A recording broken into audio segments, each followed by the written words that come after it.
So it is scary how many experienced agents I've met that do not know about these websites. Or even worse, they didn't even know that they should be checking these things and why it's important. Hey, it's Mark here with the Hiller Group, brokered by eXp Realty. Here is how you can tell how old an air conditioning unit is, because sometimes it's written like in code. Like you cannot figure out like the make and model, or the year it was manufactured or the month. So you go to building-center.org. Building-center.org, and it has all of the different makes and models of your air conditioners and how to read them to find out what the year and manufacture month is of these air conditioners. Why is this important for you? Because your client needs to know how old the stuff is that they're buying, right? Most listing agents do not put this information in their listings because they are slackers. Like, do your due diligence, get that information, put it in your listing. But if they don't, it is your job as the buyer's agent to go find this information to make sure that your client knows how old this stuff is before they have their inspection. Another great thing to think about too is look up the age of the hot water heater. You can use the same website for this, building-center.org, for finding out how old the hot water heaters are. These are a little bit easier to find on the actual units, but you can go to that website if you need help. Another thing that agents do not know or do not transfer information to their clients about is electrical panels. Did you know that a Challenger electrical panel or a Federal Pacific electrical panel will stop your deal dead in its tracks? It'll stop your transaction because it'll have to be changed out. So when you're taking a listing, go look at the electrical panel. Make sure it's not a Federal Pacific or a Challenger panel. If so, have the conversation up front with your client that this will need to be changed out. 4 of the last probably 10 listing appointments I've been on, I was able to notify the seller before we ever took the listing that this panel was going to be a problem. One of the guys hasn't even listed with me yet.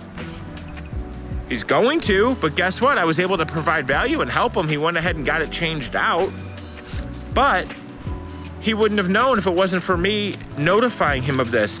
Do you think I look like the area expert, the go-to person if I'm telling people about things they don't even know about their own home that need to be changed out? How do I tell if it's a Challenger panel or a Federal Pacific panel? I've got agents asking me that. Read it.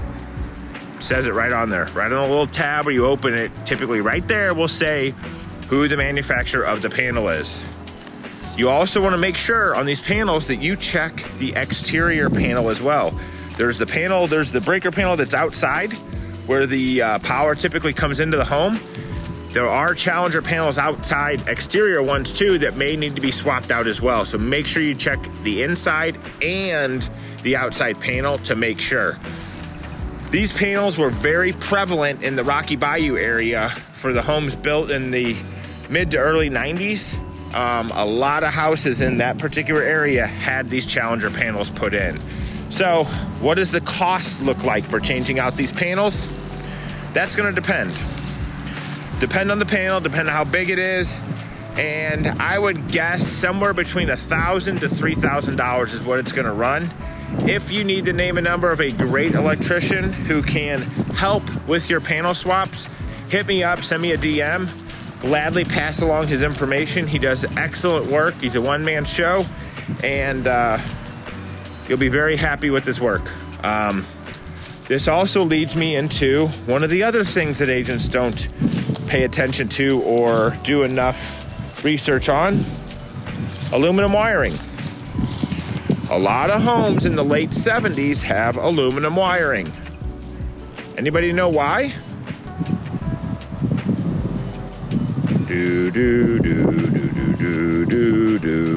Why? Because there was a copper shortage in the U.S. in the late 70s. Carter was in office, and there was a copper shortage, so they ended up having to go back and use aluminum wiring in some of the houses they were building at that time.